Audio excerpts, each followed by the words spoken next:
மல்லிகா, அம்மா, விளக்குகள் அனைத்தும் துடைத்தாகிவிட்டதா? ஆகிவிட்டதம்மா. இன்னும் 1-2 தான் உள்ளன. சரி சரி.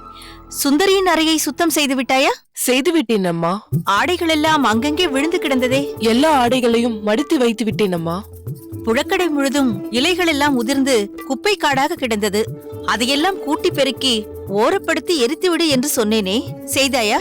செய்து விட்டேன் அம்மா. விறகுகள் அங்கொன்றும் இங்கொன்றுமாக கிடந்ததே, அதையெல்லாம் ஒரே இடத்தில் அடுக்கி வைத்து விட்டாயா? அடுக்கி விட்டேன் அம்மா. பரவாயில்லையே, சொன்ன வேலைகளை எல்லாம் சரியாக செய்து முடித்து விட்டாயே. அதற்காகத்தானே என்னை இங்கு வேலைக்கு வைத்திருக்கிறீர்கள். புரிந்தால் சரி. பார்த்தாயா, மறந்தே போய்விட்டேன். என்னம்மா? இந்த ஆடைகளை கொண்டு போய் குளத்தில் சுத்தமாக துவைத்து கொண்டு வா. ஆகட்டும் அம்மா. பார்த்து மல்லிகா, எல்லாம் விலை உயர்ந்த ஆடைகள், பக்குவமாக துவைக்க வேண்டும். மற்ற ஆடைகளை துவைப்பது போல் கல்லில் அடித்து துவைக்க கூடாது. சலவை கட்டியை தேய்த்து இதமாக கையால் கசக்கி பின்னர் தண்ணீரில் அலச வேண்டும். அப்படியே செய்கிறேன் அம்மா. அதெல்லாம் சரிதான். நீ சாப்பிட்டாயா?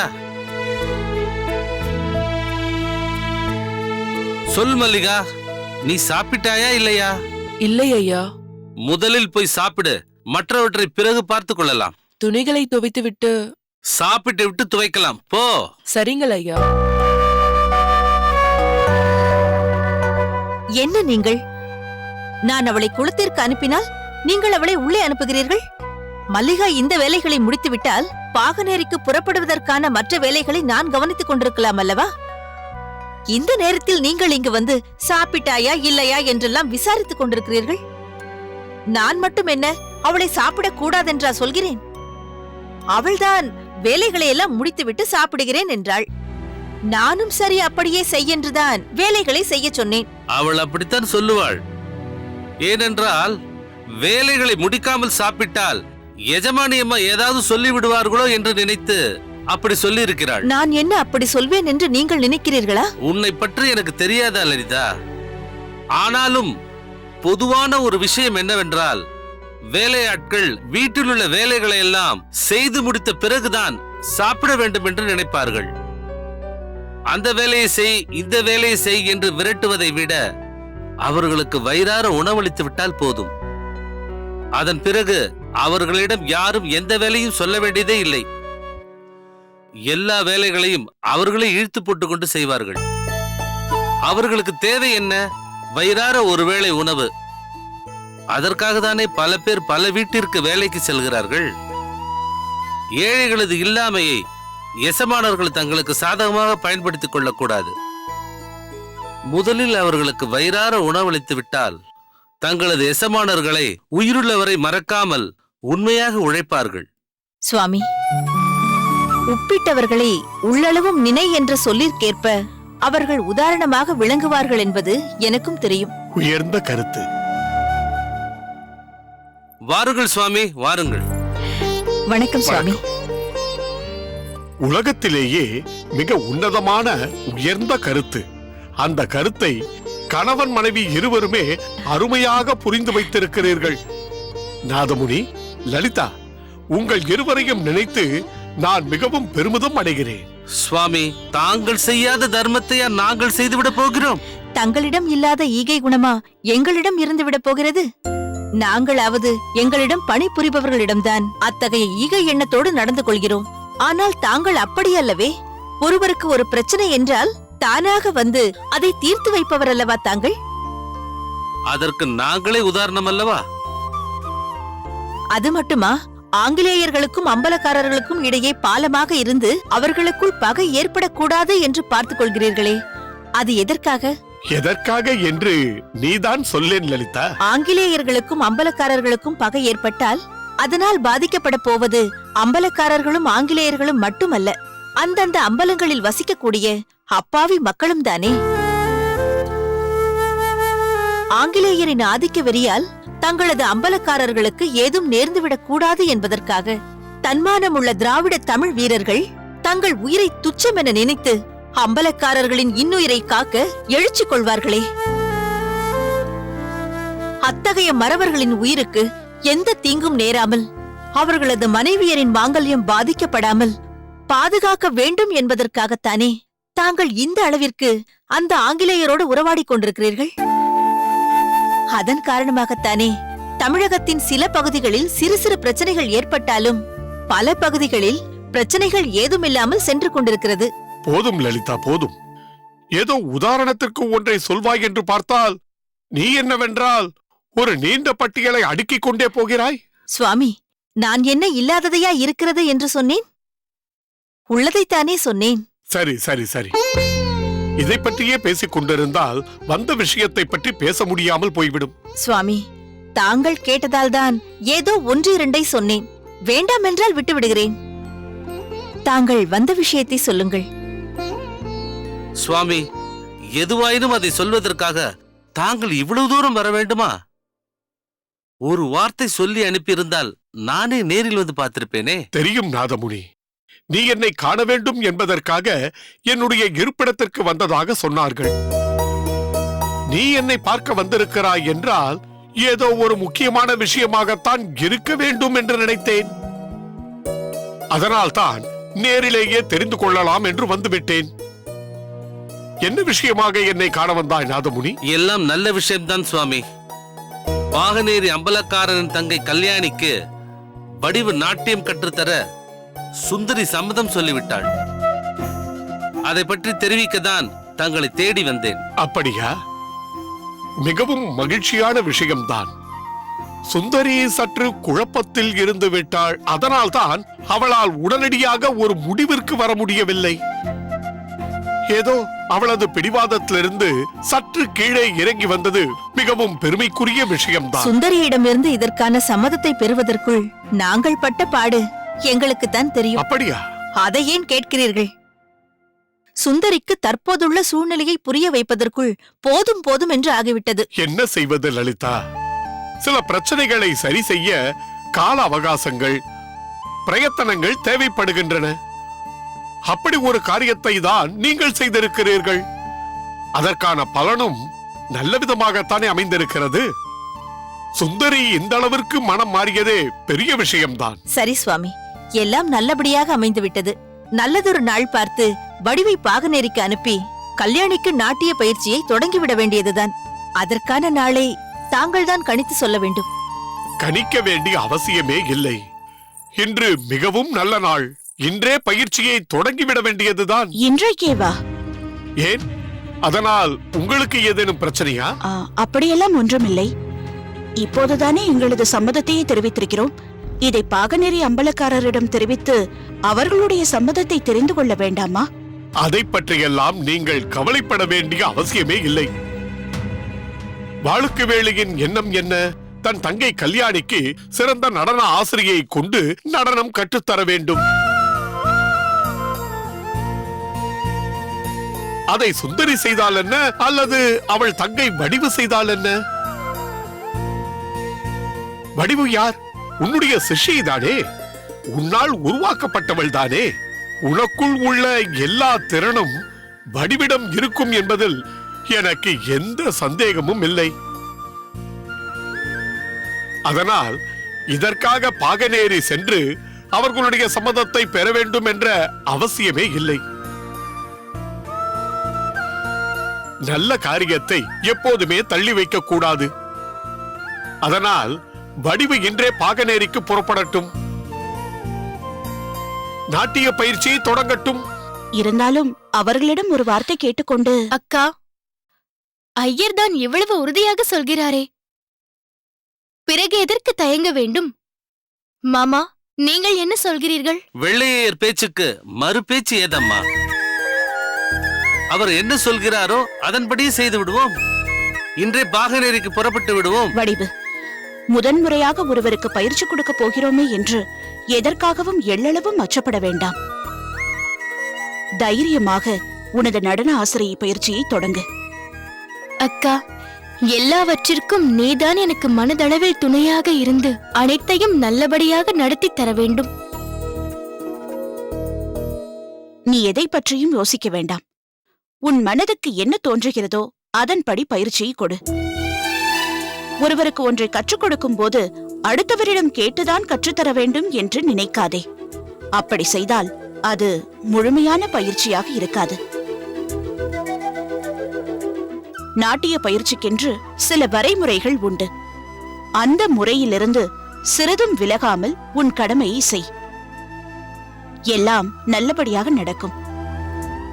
இருந்தாலும் சிறிது பயமாக இருக்கிறது அக்கா.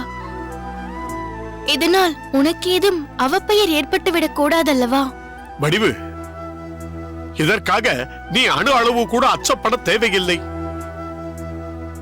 வாளுக்கு வேளை தன் தங்கை கல்யாணிக்கு நாட்டியம் கற்றுக் கொடுப்பது அவளை ஆடலரசியாக ஆக்க வேண்டும், இல்லை நாட்டிய தாரகையாக உருவாக்க வேண்டும் என்பதற்காக அல்ல. கல்யாணியை ஒரு பட்டணத்து மாப்பிள்ளைக்கு மணமுடித்து வைக்க விரும்புகிறார். மாப்பிள்ளை வீட்டார் மணமகளுக்கு நாட்டியம் தெரிந்தால் நல்லது என்று நினைக்கிறார்கள். அதற்காக தான் இந்த முயற்சி. இதற்காக நீ வருத்தப்பட வேண்டிய அவசியமே இல்லை. அனைத்திற்கும் மேலாக உனக்குள் ஒரு நல்ல திறமை இருக்கிறது. அந்த திறமையை உனக்கு அளித்திருக்கிறாள் உன் அக்காள் சுந்தரி. உன்னால் ஒருபோதும் உன் அக்காவிற்கு எந்த அவப்பெயரும் ஏற்படாது. தைரியமாக நீ பாகனேரிக்கு போ. எல்லாம் நல்லபடியாக நடக்கும். நான் வருகிறேன். வாருங்கள் சுவாமி. வடிவு, நானும் கோயிலுக்குத்தான் புறப்பட்டுக் கொண்டிருக்கிறேன். அந்த இறைவனாரிடம் உனக்காக வேண்டிக் கொள்கிறேன். தைரியமாக இரு. லலிதா, நீ சென்று பயணத்துக்குண்டான ஏற்பாடுகளை செய். நான் வண்டிக்கு ஏற்பாடு செய்து விட்டு வருகிறேன். சரி சுவாமி.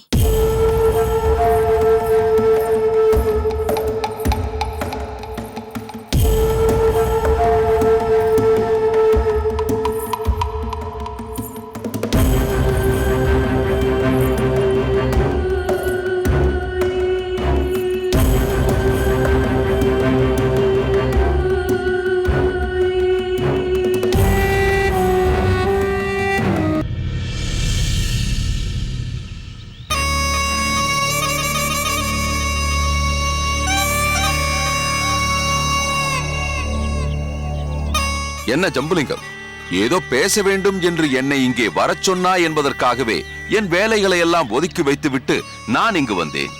ஆனால் நீயோ ஒரு வார்த்தை கூட பேசாமல் ஏதோ யோசித்துக் கொண்டு வருகிறாயே. ஆமாம், நான் தான் என் ஆள் மூலம் உன்னை இங்கே தனியே வரச் சொன்னேன். ஆனால் நீ இங்கு வந்த பிறகு, உன்னை பார்த்த பிறகு எதற்காக வரச் சொன்னேனோ அதை பற்றி பேசுவதா வேண்டாமா என்று குழப்பமாக இருக்கிறது. உறங்காப்புலி, இரு, ஏன் புறப்பட்டு விட்டாய்? ஒரு குழப்பவாதி பேச்சை கேட்டு நான் இவ்வளவு தூரம் வந்ததே தவறு. சொல்வதா வேண்டாமா என்று யோசிப்பவனோடு இதற்கு மேலும் நான் நேரத்தை வீணடிப்பது அதைவிட தவறு. அதனால் தான் போகிறேன். இல்லை இல்லை, நான் சொல்ல வந்ததை சொல்லிவிடுகிறேன். சொல். கர்னல் அக்னியோ உன் மீது சந்தேகப்படுகிறார். அதை பற்றி சொல்வதற்காகத்தான் உன்னை இங்கே வரச் சொன்னேன். என்ன? கர்னல் அக்னியு என் மீது சந்தேகப்படுகிறாரா? ஏன்? மேஜர் கிரே தங்கியிருந்த முகாம் செவத்தையா தலைமையில் வந்த ஒரு கூட்டத்தால் தாக்கப்பட்டதல்லவா? ஆமாம். அந்த தாக்குதலில் உனக்கும் வல்லத்தரையனுக்கும் தொடர்பு இருக்கும் என்று நம்புகிறார். இது என்ன அபாண்டம்? எங்கோ காட்டில் மறைந்திருந்து ஒரு கூட்டத்தோடு வந்த சிவத்தையா மேஜர் கிரேவை தாக்கினார். பட்டமங்கலத்தில் இருக்கும் எங்களை ஏன் கர்னல் அக்னியு சந்தேகிக்க வேண்டும்? ஏதும் தெரியாதது போல் கேட்கிறாயே. பயங்கரமான ஒரு காரியத்தை செய்துவிட்டு அப்பாவி போல் சென்று பதுங்கிக் கொண்டிருக்கிறீர்களே. என்னமாய் திட்டம் தீட்டி எவ்வளவு பெரிய வேலை செய்திருக்கிறீர்கள். என்ன ஜம்புலிங்கம், நீயே அருகிலிருந்து பார்த்தது போல் ஏதோ பிதற்றிக் கொண்டிருக்கிறாய். நான் பார்க்கவில்லை, ஆனால் மேஜர் கிரே பார்த்திருக்கிறாரே. முகமூடி அணிந்த ஒருவன் தான் அங்குள்ளவர்களை கடுமையாக தாக்கினான் என்கிறாரே.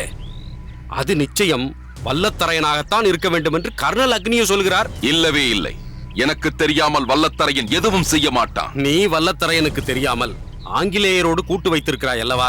அப்படி அவனும் உனக்கு தெரியாமல் சிவத்தையாவோடு கூட்டு சேர்ந்திருக்கலாம் இல்லையா?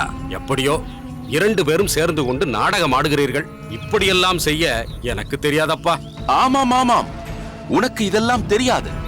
மருது பாண்டியர்களை பிடிக்க உதவி செய் என்று அக்னியு கேட்டால் அவர்களை அக்னியு துரையின் பாதுகாப்புடனேயே அழைத்து சென்று அனுப்பி வைக்க தெரியும். சுந்தராம்பாளை அழைத்துக் கொண்டு வா என்று சொன்னால் வனிதாமணியை அழைத்துக் கொண்டு வர தெரியும். அம்பலக்காரர்களாகிய எங்களுக்கு இப்படிப்பட்ட காரியங்களை செய்ய தெரியாதப்பா. ஆரம்பித்து விட்டாயா? அப்படி இப்படி என்றால் நாங்கள் எப்படிப்பட்டவர்கள் தெரியுமா என்று பெருமை பேச தொடங்கி விடுவாய். நீ ஒரு ஊருக்குத்தான் ஜமீன்தார், நான் பல ஊர்களை கையில் வைத்திருக்கும் அம்பலக்காரன் என்று பேசி என்னை அவமதிப்பாய். ஆனால் உனக்குரிய அம்பலத்தை உன் தம்பியிடம் தந்துவிட்டு இங்கு வந்து நிரந்தரமாக தங்கிவிட்ட உனக்கு இப்படி எல்லாம் பேச என்ன தகுதி இருக்கிறது சொல். வேண்டாம் ஜம்புலிங்கம், விவகாரம் செய்யாதே. வேண்டாம் முரங்காப்புலி, என்னை அவமதிக்காதே. உன் பேச்சை கேட்டுக்கொண்டு இவ்வளவு தூரம் வந்தேன் பார். என்னை சொல்ல வேண்டும். உனக்கு அக்னியுவிடம் உள்ள நிலையை சொல்லி எச்சரிக்க வந்தேன் பார். எனக்கு இதுவும் வேண்டும், இன்னமும் வேண்டும். அதை நாங்கள் தருகிறோம். நீ என்ன எங்களுக்கு கொடுப்பது? எங்களுக்கு கொடுப்பதற்கென்று எவ்வளவோ பேர் இருக்கிறார்கள். ஆமாம் ஆமாம், பிரிட்டன் ஏகாபத்தியமே உங்களுக்கு சொந்தம் தானே. அவர்களுக்கு தர வேண்டியதை தந்து பெற வேண்டியதை பெற்றுக் கொள்வீர்களே. வைரமுத்தா, நாங்கள் தனிமையில் ஏதோ பேசிக் கொண்டிருக்கிறோம்.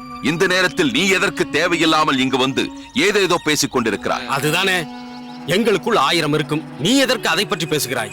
ஓ, 1000 இருக்கிறதா? அப்படி என்றால் ஆளுக்கு 500 என்று பிரித்துக் கொள்ளுங்களேன். முரங்காப்புலி, இனி நாம் உருப்படியாக எதையும் பேச முடியாது. நான் வருகிறேன், பிறகு சந்திப்போம்.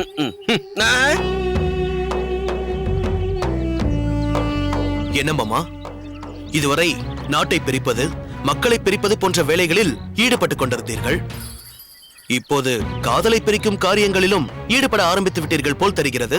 என்ன சொல்கிறாய் வைரமுத்தா? நீ சொல்வது எதுவும் எனக்கு புரியவில்லையே. ஏதோ என்னால் முடிந்தவரை எல்லோருக்கும் நன்மையைத்தான் செய்கிறேன். ஆமாம் ஆமாம், நீங்கள் யாருக்கெல்லாம் நன்மையை செய்கிறீர்கள், எப்படியெல்லாம் நன்மையை செய்கிறீர்கள் என்பது எனக்கு நன்றாக தெரியுமே. உண்ட வீட்டுக்கு ரெண்டகம் செய்வது போல் உங்களை எங்களோடு இணைத்துக் கொண்ட, எங்களை காட்டிக் கொடுத்து ஆங்கிலேயருக்கு நன்மை செய்கிறீர்கள் என்பதை நான் நன்றாகவே அறிவேன். என் அண்ணனும் அம்மாவும் தான் இன்னும் உங்கள் சுயரூபத்தை உணராமல் இருக்கிறார்கள். சில உண்மைகளை சொல்லி புரிய வைக்க முடியாது, தானாக தெரிந்து கொள்ள வேண்டும் என்பதால் தான் நான் ஒதுங்கி நிற்கிறேன். வைரமுத்தா, நீ எதற்கு இப்போது இந்த உளறுவாயனையும் உடன் வைத்துக் கொண்டு தேவையில்லாமல் பேசிக் கொண்டிருக்கிறார்? வைரமுத்தா, இவர் என்னை இப்படி அவமதிப்பதை பார்த்துக் கொண்டு நீ பேசாமல் இருக்கிறாயே, இதற்கு நீ பதில் சொல்கிறாயா அல்லது நான் பதில் சொல்லட்டுமா? நீ எதுவும் சொல்லாத அறிவழகா. பிறகு அவர் சொன்னது உண்மைதான் என்று உறுதிப்படுத்தியது போல் ஆகிவிடும். வைரமுத்தா, நீ பேசாமல் இரு. நான் என் அருமை மாமாவிடம் பேச வேண்டியது நிறைய இருக்கிறது. ஆதலால் நானே பேசிக் கொள்கிறேன். சரி மாமா, நாட்டில் குழப்பத்தை ஏற்படுத்துவதோடு நிறுத்திக் கொள்ளுங்கள். வீட்டில் குழப்பத்தை ஏற்படுத்த நினைக்காதீர்கள். அதிலும் என் விஷயத்தில் தேவையில்லாமல் மூக்கை நுழைத்தால் வீணாக மூக்கரப்பட்டு நிற்கும் நிலை வந்துவிடும். என்னை எவரிடமாவது சிக்க வைக்க நினைத்தால் உங்கள் நிலை சிக்கலாகிவிடும். உங்களுக்கு தோல்விதான் ஏற்படும். நீ எதை நினைத்துக் கொண்டு இப்படியெல்லாம் பேசுகிறாய் என்பது எனக்கு தெரியும் வைரமுத்தா.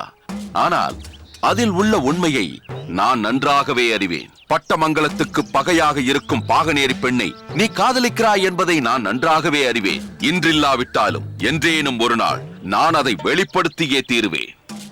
நீங்கள் எதற்கு அதற்காக சிரமப்பட வேண்டும்? நானே ஒரு நாள் அதை எல்லோரிடமும் சொல்லத்தான் போகிறேன். நான் கல்யாணியை காதலிக்கிறேன். அவளைத்தான் திருமணம் செய்து கொள்ளப் போகிறேன்.